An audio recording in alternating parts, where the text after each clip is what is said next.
Good afternoon all of you. आपके 7th paper में audiology management जो है आपका, इसमें क्या है, हमने कल फर्स्ट यूनिट आपका स्टार्ट करा, जिसमें हमने यूनिट फर्स्ट का 1 पॉइंट है ना, ये कंप्लीट करा, इम्पॉर्टेंट ऑफ हियरिंग। आज हम सेकंड टॉपिक पे चलेंगे, वो है parts of the ear and process of hearing. कान के भाग और सुनने का जो प्रोसेस है, जो विधि है, किस तरीके से हम सुनते हैं, है ना, इस चीज़ को आज हम समझेंगे। तो आपका 2 पॉइंट है, ये आज हम स्टार्ट कर रहे हैं। ठीक है, तो चलिए अपना वीडियो स्टार्ट कर। कान की संरचना हमारे द्वारा व्यक्त की जाने वाली संप्रेषण क्रिया में हमारे कान सुनने के लिए कार्य करने वाले सबसे जिम्मेदार अंग हैं। ठीक है, जो भी हम संप्रेषण क्रिया करते हैं अपने दैनिक जीवन में, उसमें कान जो है वो सबसे इम्पॉर्टेंट रोल प्ले करता है। ठीक, सुनने की प्रक्रिया जैसे संपन्न होती है तथा कान के किस भाग की क्या भूमिका होती है, इसके लिए कान की संरचना का विस्तृत अध्ययन आवश्यक है। ठीक है, कि सुनने की क्रिया कैसे संपन्न होती है, ये जानने के लिए हमें कान की संरचना को जानना बहुत महत्वपूर्ण है। ठीक है, इसके माध्यम द्वारा हम सिर्फ श्रवण क्रिया बल्कि उसमें होने वाली बाधाएं, समस्याओं के विषय में भी जानकारी प्राप्त कर सकते हैं। ठीक है, कान को मुख्यतः 3 भागों में विभाजित किया गया है।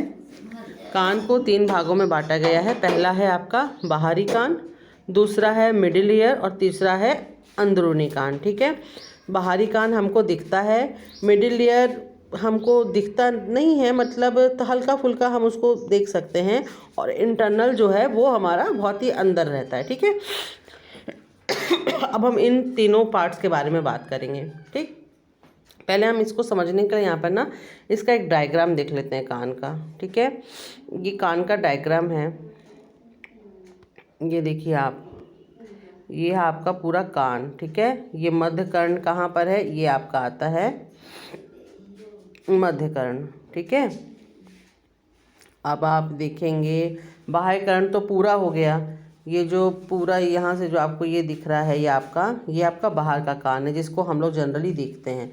ठीक है, अब आपका आता है अंदर का कान, ये मध्य वाला कान ये हो गया, जिसका आप जहाँ पर जनरली लोग एयरबड वगैरह डाल लेते हैं, यहाँ से कान, जैसे कि हमारे ये बाहर से कान का हिस्सा हुआ, यहाँ से जो एयरबड वगैरह डालते हैं हम, ये हमारा मध्य कान होता है। ठीक है, अब ये जो आपका हो गया अंदरूनी अंतर कर्ण जो होता है, वो आपका यहाँ तक है। ठीक है, ये आपका अंतर कर्ण है। ठीक,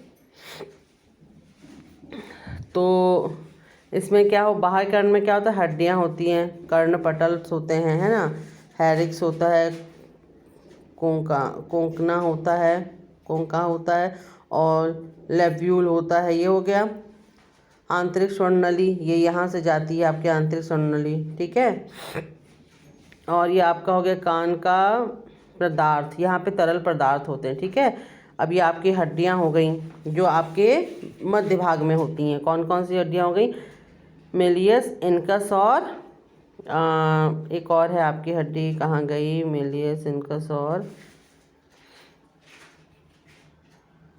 3 हड्डियाँ होती हैं आपके कान में। ठीक है, टैपनिक हो गया, इनकस, स्टेपस एक है जो कि मुझे यहाँ पे दिख नहीं रही है, स्टेपस कहाँ है, हाँ, मेलियस, इनकस हो गए, स्टेपस एक और है आपकी, हाँ, कान की हड्डी। ठीक है, तो ये 3 हड्डियाँ आपकी यहाँ रहती हैं। ठीक है, यहाँ से चेन बनती है आपकी, है ना, अर्धचंद्राकार नलिका, ये हो गई आपकी, अंडाकार खिड़की यहाँ पर है आपकी, जिसमें वाइब्रेशन होता है। ठीक है, वस्टिव व्यू हो गया। तो ये आपकी संरचना है। ठीक है, यहाँ पे अगर आपको क्लियर ही समझ में नहीं आ रही है तो आप इसे इंटरनेट पे निकाल करके आराम से देख सकते हैं। ठीक,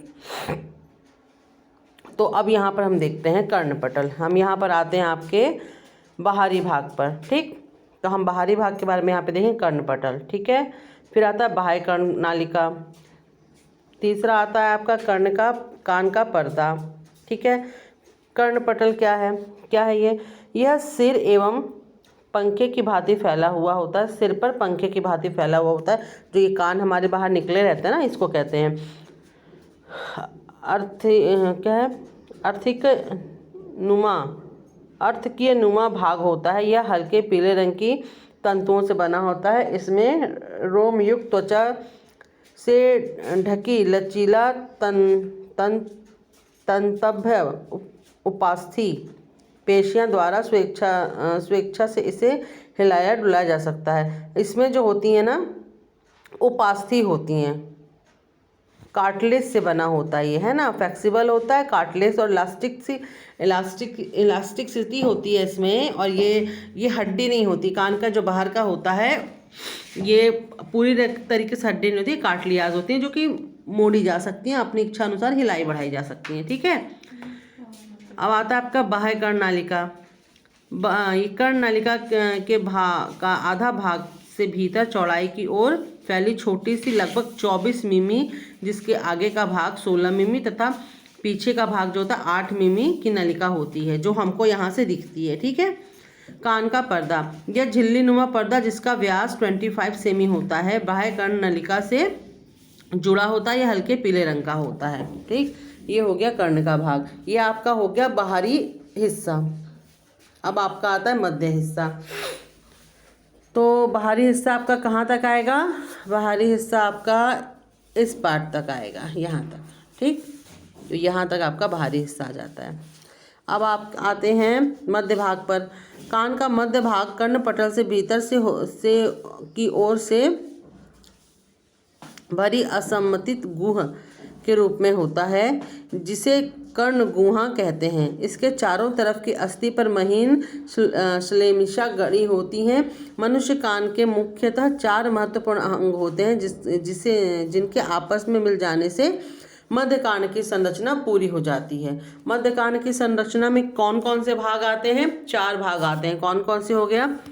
पहला हो गया आपका हड्डियाँ, दूसरा हो गया आपका मांसपेशियाँ, तीसरा आ गया खिड़की, और चौथा आ गया आपका यूस्टेचनल नली, जो नली होती है वो। ये 4 भाग जो हैं मिल करके मिडिल ईयर की संरचना करते हैं। तो हड्डियाँ क्या होती हैं? हड्डियाँ यहाँ पर होती हैं 3। ठीक है, ये 3 हड्डियाँ जो होती हैं कर्ण गुहा के भीतर एक दूसरे से पीछे चल संधियों द्वारा परस्पर जुड़ी 3 हड्डियाँ होती हैं। इसको ऑस्टिकल चेन भी कहते हैं ना। ये तीनों हमारे शरीर की सबसे छोटी हड्डियाँ होती हैं, इसलिए हम इन्हें छोटी हड्डी स्मॉलेस्ट बोन ऑफ द ऑस्कुसल कहते हैं। यह तीनों हड्डियाँ आपस में जुड़कर जंजीर जैसी लगती हैं, इसलिए अस्थायी होती हैं। इनमें क्या है मिसप्रिंटिंग? स्थायित्व नहीं होता है, क्योंकि यह अपनी जगह पर गति करती रहती हैं। ये आपस में जुड़ी चेन की तरह दिखती हैं, मगर ये अपनी जगह पर गतिशील होती हैं, स्थायी नहीं होती हैं। ठीक है, आपस में जुड़े होने के कारण इनको एस्कुलर चेन, है ना, एस्कुलर चेन भी कहते हैं। इन तीनों हड्डियों का विवरण इस प्रकार है। एस्कुलर चेन मैंने बताया ना, तीनों हड्डियाँ जुड़ के बनती हैं। पहली है मेलियस। ये तीनों हड्डियों में सबसे बड़ी होती है। इसकी बनावट एक हथौड़े नुमा होती है। इसका एक सिरा तंतुओं द्वारा कान के पर्दे से तथा दूसरा सिरा इनकस से जुड़ा होता है। मेलियस जो होती है कान की यहाँ की सबसे बड़ी हड्डी है, और जो इसका शेप है एक हैमर जैसा, मतलब हथौड़े जैसा है। ठीक है, और ये किससे तंतुओं द्वारा कान के पर्दे से तथा दूसरी ओर इनकस जो हड्डी है इसकी उससे जुड़ी होती है। ठीक है, अब हम आते हैं इनकस पर। इनकस मेलियस और स्टेपस को जोड़ने वाली हड्डी होती है, जिसको हम निहाई भी कहते हैं। ठीक है, ये इनकस जो हड्डी होती है मेलियस और स्टेपस को दोनों को जोड़ती है, मिडल में रहती है। ठीक है, अब आ गया आपको स्टेपस। ये शरीर की सबसे छोटी हड्डी है। कान की तो छोटी हड्डी है ही, मगर पूरे बॉडी की भी सबसे छोटी अगर हड्डी आपसे कोई पूछे तो है आपकी स्टेपस। स्टेपस जो होती है इसकी आकृति घोड़े के खुर ताल अथवा स्वरित त्रिभुज जैसी होती है ना, इसलिए इसको घोड़े की खुर या आकार भी कहा जाता है। ये जो हड्डी आप इसका जब पिक्चर देखेंगे तो ये ना घोड़े का जो खुर, मतलब कि घोड़े के पैर के नीचे जो पंजे पे नहीं लोहे का पहनाया जाता है चलने वलने के लिए, तो उस टाइप की समझ में आती है, नाखूनों जैसी, मतलब पैर पंजे जैसी। ठीक है, अब इसकी स्टेपस हड्डी का मुख्य भाग इनकस से जुड़ा होता है। इसका फुल प्लेट ओवल विंडो के ऊपर खुलते हैं। ठीक है, ओवल विंडो जो होती है ना, कान में हमारी 2 ओवल विंडोज होती हैं, तो उसके वहाँ पर खुलते हैं। यही हड्डी मध्य कर्ण और अंतकर्ण का संबंध बनाती है। यह संबंध अंतकर्ण की स्केला वेस्टिबुली है ना से जुड़ी होती है। यही हड्डी जो होती है ना, वो जो इंटरनल एयर और मिडिल एयर का जो कनेक्शन जोड़ती है, वो स्टेपस हड्डी जो है वही जोड़ती है। किससे मिल करके? ओवल ट्यूब जो होते हैं उसके साथ। अब आता है आपका मांसपेशियाँ। हमने हड्डियाँ देख ली जो मिडिल एयर में, अब आती है मांसपेशियाँ। मध्य कर्ण में मांसपेशियों का मुख्य कार्य आपसी सामंजस्य बनाए रखना होता है, जिससे बाहर से आने वाली तेज आवाज़ को सुनने हेतु आवश्यक नाजुक अंगों की रक्षा होती है। यह 2 प्रकार की होती है। मांसपेशियाँ क्या होती हैं? जब आवाज़ बहुत तेज भी आती है तो कान के प्रोटेक्ट करने के लिए हेल्प करती है। ये 2 प्रकार होते हैं। पहला होता है टेंसर टेम्पेनी। ठीक है, टेंसर टेम्पेनी क्या? इसका एक सिरा मैलियस हड्डी के साथ तथा दूसरा सिरा एंडीरियल वॉल से जुड़ा होता है। जब ध्वनि कान के पर्दे से तीनों हड्डियों के अंदर प्रवेश करती है, तब इन हड्डियों में गति होती है। टेंसर पेनी मांसपेशियां मैलियस हड्डी को अंदर की तरफ खींचती हैं और इसको अधिक से अधिक कार्य करने के लिए प्रेरित करती हैं। फिर आपका हो गया स्टेपिडियस। इस मांसपेशी का एक सिरा स्टेपिडियस हड्डी से जबकि दूसरा सिरा पश्च दीवार वाले से जुड़ा होता है। जब इनमें संकुचन होता है तो ये स्टेपिस हड्डी को बाहर खींचते हैं। इस प्रकार स्टेपेट हड्डी को अधिक से अधिक कार्य करने के लिए प्रेरित करते हैं। ठीक है, जो आपकी टेंसर टेम्पिन है वो किस हड्डी को प्रेरित करती है? मैलियस को प्रेरित करती है, जो मिडिल की हड्डी है ना। और जो आपकी जो स्टार्टिंग की हड्डी मैलियस है, ठीक है, मिडिल की आपकी इनकस है, तो मैलियस को ये वो करती है। और जो स्टेपस को ज़्यादा वर्क करने के लिए प्रेरित करती है वो कौन सी मांसपेशी? वह है स्टेपिडियम्स।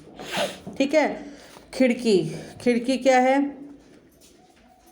ये आपकी है मध्य कर्ण के अंतर सिरे पर 2 प्रकार की खिड़कियां होती हैं, जिन्हें विंडो कहा जाता है ना, पाई जाती हैं। यह अंतिम सिरा मध्य कर्ण एवं अंतकर्ण को विभाजित करता है। इसका जो अंतिम सिरा होता है मध्य कर्ण और अंतकर्ण को विभाजित कर देता है। ठीक है, ये दोनों खिड़कियां निम्न प्रकार है। ओवल विंडो, मध्य कर्ण के अंतिम सिरे पर स्थित ओवल विंडो अंतकर्ण की शुरुआत करता है। इस ओवल विंडो में स्टेपस हड्डी घुसती है। ये जो ओवल विंडो होता है ये मध्य कर्ण की शुरुआत करता है और स्टेपस हड्डी जो है इसके अंदर घुसती है। ठीक है, बाह्य कर्ण से आती हुई ध्वनि तरंगे इसी स्टेपस हड्डी के द्वारा ओवल विंडो से होकर अंतकर्ण में घुस जाती हैं, पहुंचती हैं। ठीक है, और राउंड विंडो है एक। राउंड विंडो ओवल विंडो के ठीक नीचे स्थित होती है। ओवल विंडो ऊपर की तरफ रहती है ना, और राउंड विंडो उसके नीचे रहती है। ठीक है, तथा इसके ऊपर एक पतली झिल्ली की परत होती है। ठीक है, वो झिल्ली की जो परत होती है ना, उसी में वाइब्रेशन होता है। ठीक, अब आ गए हम आपके ट्यूब पर आते हैं हम आपके। ये क्या है? यह नली मध्य कर्ण को नाक से जोड़ती है, मिडिल उसको नाक से जोड़ती है। हमें मालूम है ना कि नाक और कान ये सारे आपस में एक दूसरे से जुड़े हुए हैं। ठीक है, तो इसकी लंबाई 30 से 40 मिमी होती है। बच्चे में यह नली छोटी चौड़ी तथा वयस्क में नली थोड़ी बड़ी एवं ऊर्ध्वाधर होती है। सामान्यतः यह नली बंद रहती है, परंतु कोई वस्तु निकलते समय, जोर से हंसते समय, छींकते समय या जमाई लेते समय स्वतः खुल जाती है।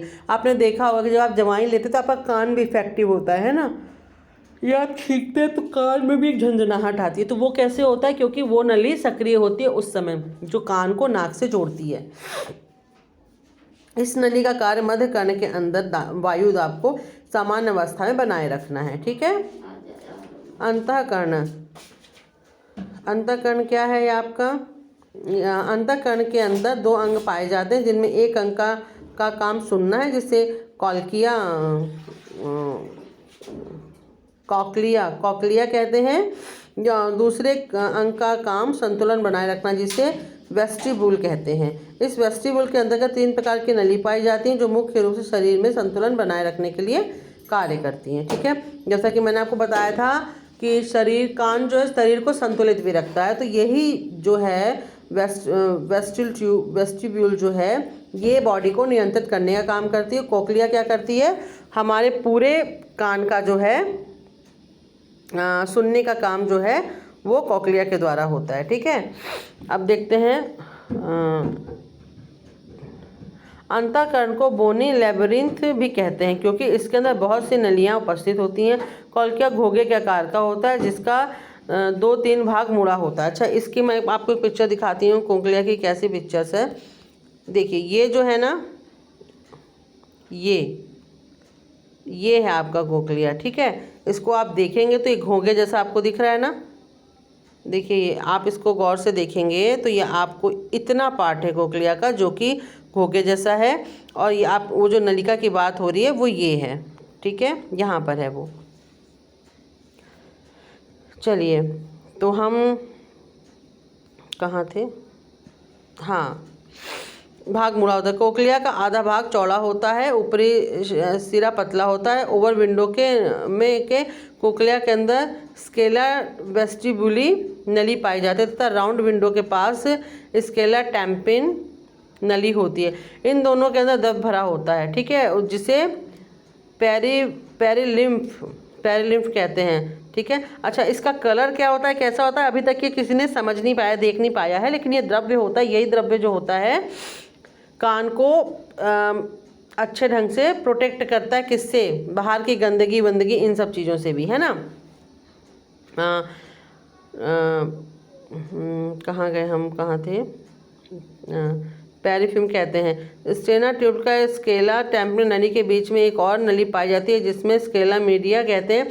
स्केला मीडिया के अंदर भी एक द्रव्य भरा होता है, इसको कहते हैं एंडोलिम्फ। एक रहता है कान के अंदर, 2 द्रव्य पाए जाते हैं। पहला होता है पेरिलिम्फ और दूसरा होता है एंडोलिम्फ नाम का द्रव्य भरा होता है। स्केला टेस्टिब्यूली एक स्केला टैम्पिन नली कोक्लिया के एपेक्स पर एक छोटी छिद्र के द्वारा जुड़ी होती है जिसे हेलिकोट्रेमा कहते हैं। ठीक है, स्केला मीडिया स्केला वेस्टिबुली से रेजिनल झिल्ली के द्वारा विभाजित होती है तथा स्केला टैम्पिन स्केला मीडिया से बेसिलर झिल्ली के द्वारा विभाजित होती है। इसी बेसिलर झिल्ली पर सुनने का मुख्य कार्य जो होता है अंग ऑर्गन ऑफ कार्टी पाया जाता है। ठीक है, ये जो झिल्ली होती है इसी बेसिल झिल्ली पर जो होती है सुनने का मुख्य अंग ऑर्गन ऑफ कार्टी पाया जाता है। ठीक है, ये तो हो गए कान की पूरी संरचना।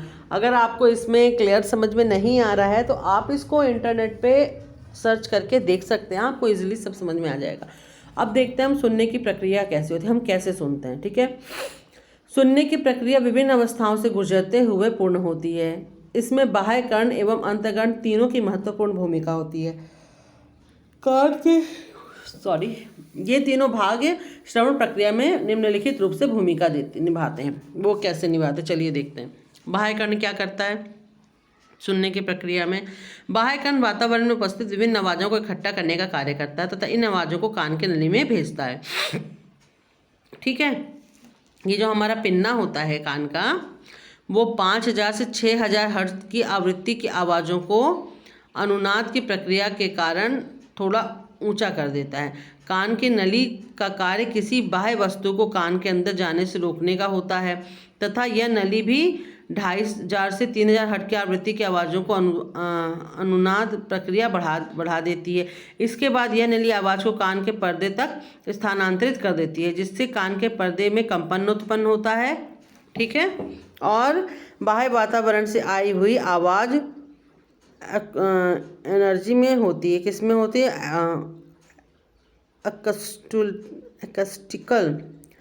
अकोस्टिकल एनर्जी, मतलब जो आपकी ऑस्टिक चेन है ना एनर्जी में होती है, उसमें होती है। ठीक है, मध्य कर्ण जो है, मध्य कर्ण के द्वारा आई हुई आवाज़ कर्ण पटल को कंपित करती है। फिर यह कंपन कान की हड्डियों मैलियस इनकस और स्टेपस के द्वारा ओवल विंडो तक पहुंचता है, ओवल विंडो तक।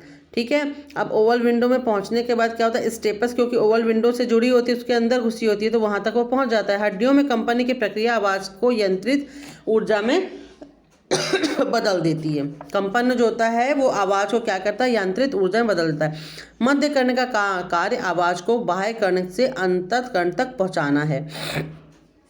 कर्णपटल एक ट्रांसफार्मर की तरह कार्य करता है, यानी जो भी आवाज़ बाहर से अंदर की तरफ आती हुई कर्णपटल पर टकराती है तो कर्णपटल अपनी बनावट के कारण उस आवाज़ को 27 डेसिबल ऊंचा कर देता है, क्योंकि जब आवाज़ एक मध्य से दूसरे मध्य में जाती है तो उसकी ऊर्जा क्षीण हो जाती है। इस प्रकार मध्यकर्ण इस कमी को पूरा कर देता है। मध्यकर्ण इन तीनों हड्डियां भी आवाज़ को ऊंचा करने में सहायता देती हैं। ठीक है, अब अंतकर्ण क्या करता है? अंतकर्ण जो है मध्यकर्ण से स्टेपियस हड्डी की अंदर बाहर का ओवल विंडो में गति अंततः कर्ण के वेस्टिब्यूल नली में उपस्थित पेरिफेरल द्रव्य को विस्थापित करता है। यह विस्थापन रेजिनल्स झिल्ली पर दबाव डालता है, जिसके कारण स्केला मीडिया में उपस्थित एंडोफिल्म द्रव्य विस्थापित हो जाता है। इसी स्केला मीडिया में बैलिसर झिल्ली पर ऑर्गन ऑफ कार्टी जो होता है स्थित होता है, जिसके अंदर उपस्थित हेयर सेल्स में सक्रिय होती हैं। जो हेयर सेल्स होती है ना, उनमें जो है वो सक्रिय होती हैं, उसमें नई संवेदना उत्पन्न होती है। ठीक है, हेयर सेल्स कभी डोपलाइजर और कभी हाइपर पेलेराइजर होते हैं। नर्व इम्पल्स केवल डिपोलाइजर के समय उत्पन्न होते तथा हाइपोलाइजर के समय बहुत कम ही उत्पन्न होता, तथा मध्य कर्ण से आई यांत्रिक ऊर्जा जो होती है अंतकर्ण में रासायनिक ऊर्जा में बदल जाती है। ठीक है, जो बाह्य कर्ण से जो ऊर्जा आती है वो अंतकर्ण में जब कानों वानों के पास से टकराती है और जब वो उस पे जाती है ओवल विंडो पे, तो ओवल विंडो के आगे जाने के बाद क्या होती है, वो यांत्रिक ऊर्जा में कन्वर्ट हो जाती है। और वही आंतरिक ऊर्जा आपके अंतकर्ण में आके किसमें, रासायनिक ऊर्जा में कन्वर्ट हो जाती है। ठीक है, इस प्रकार हेयर सेल्स रासायनिक ऊर्जा को इलेक्ट्रिकल नर्व संवेदना के रूप में बदल देते हैं। फिर यह नस संवेदना श्रवण नसों के द्वारा मस्तिष्क को भेज दी जाती है। ठीक है, अब जब वो मस्तिष्क को भेज दी जाती है तो फिर क्या होता है, वो हमारे वापस फिर आती है। ठीक है, अतः क्वाक्लिया का ट्रांसयूजर्स के रूप में कार्य करता है, जो रासायनिक ऊर्जा को इलेक्ट्रिक ऊर्जा में बदलकर मस्तिष्क तक संदेश भेजता है। ठीक है, कॉक्लिया में ही बेसलर झिल्ली पर उच्च और निम्न आवृत्तियों का विश्लेषण होता है, जिससे बेसलर झिल्ली का बेसल भाग उच्च आवृत्ति का विश्लेषण करता है। बेसल झिल्ली कॉक्लिया के बेसल भाग से चौड़ा होता है तथा एपेक्स भाग पतला एवं सकरा होता है। इसी बेसलर झिल्ली में सुनने का मुख्य अंग ऑर्गन ऑफ कार्टी स्थित होता है। इस झिल्ली की लंबाई 35 मिमी होती है। ऑर्गन ऑफ कार्टी सुनने का मुख्य अंग है, जिसके अंदर बहुत सारे हेयर सेल्स के झुंड मौजूद होते हैं। यह हेयर सेल्स दो प्रकार के होते हैं। पहला होता है बाहरी रोम कोशिका, दूसरा होता है आंतरिक रोम कोशिका। ठीक है, बाहरी रोम कोशिका जो होती है 12,000 से 14,000 तक, आंतरिक रोम कोशिका की संरचना 3,000 से 4,000 तक होती है। और अगर हम कार्टी के अंतर्गत रोम कोशिका के अतिरिक्त सहयोगी कोशिकाएं पाई जाती हैं, जो रोम कोशिकाओं एवं दूसरे संरचनात्मक अंग की सहायता प्रदान करते हैं। महत्वपूर्ण संवेदन अंग होते हैं। इन रोम कोशिकाओं के ऊपर सीलिया पाया जाता है। ये रोम कोशिकाएं ऑडिटरी नर्व के द्वारा सप्लाई से जुड़ी होती हैं। ठीक है, ये हो गया आपका जो कोशिकाएं हमारे अंदर पाई जाती हैं मेन पार्ट में, किसमें, जो हमारे सुनने का मेन पार्ट होता है उसमें ये दो टाइप की कोशिकाएं होती हैं। ठीक, अब श्रवण नसें क्या है? श्रवण नसें कॉक्लिया से संदेश मस्तिष्क तक ले जाती हैं। कॉक्लिया के पास से जो नसें जाती हैं उन्हें श्रवण नसें कहते हैं, जो उससे जुड़ी होती हैं। वो जो कॉक्लिया के पास जब साउंड जाता है तो उस साउंड को कहाँ पहुँचाने का काम करती हैं? माइंड तक, दिमाग तक। यह श्रवण नसें कॉक्लिया से निकलकर वेस्टिब्यूल के साथ जुड़ जाती हैं तथा आंतरिक श्रवण नली से होकर मस्तिष्क तक पहुंच जाती हैं। मस्तिष्क तक पहुंचने की क्रिया में यह नसें ब्रेन स्टेम से मस्तिष्क के दोनों भागों में संदेश भेजती हैं तथा अंत में यह संदेश टेम्पोरल बोन से ऑडिटरी कोर्टेक्स एरिया में व्याप्त होता है। मस्तिष्क पुनः उसको ध्वनि ऊर्जा में बदलकर सुनने योग्य बनाता है। इस प्रकार अंतःकरण सुनने के लिए बहुत महत्वपूर्ण आवश्यक अंग हैं। तो यहाँ पर आपने देखा कि कितना बड़ा प्रोसेस है हमारे सुनने में। हमें जो सुनना बहुत सहज लगता है उसके लिए पूरा एक मशीनरी सिस्टम हमारे कान में काम कर रहा होता है, जो न जाने कितनी कोशिकाओं, कितनी नसों के साथ मिल करके बना हुआ है। तो ये है हमारा पूरा कान की संरचना और कान के हमारे सुनने का जो तरीका है, जो प्रोसेस है वो। ठीक है, तो ये आपका फर्स्ट यूनिट का सेकंड पॉइंट जो है आपका parts of the ear and hearing process, ये यहाँ पर कंप्लीट होता है। ठीक, अब इसके बाद हम नेक्स्ट वीडियो में नेक्स्ट टॉपिक पे डिस्कशन करेंगे। तब तक के लिए बाय।